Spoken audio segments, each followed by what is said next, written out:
আসসালামু আলাইকুম।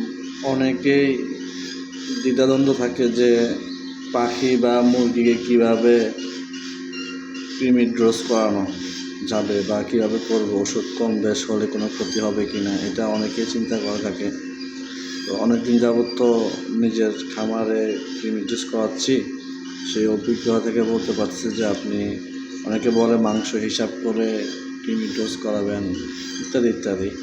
তবে আমি মনে করি যে আপনার এই কৃমির ডোজটা আপনার যদি পরিমাণ বেশি হয়, ধরেন 200, 300, 50, 100 এরকম মুরগি বা পাখি হয়ে থাকে, তাহলে আপনি 1 লিটারে 1 গ্রাম পানির মধ্যে দিলেই হবে এবং পানিটা কম দিবেন, যেন মুরগি বা পাখি অনুযায়ী যেন আধা ঘন্টা 1 ঘন্টার মধ্যে পানিটা খেয়ে ফেলে।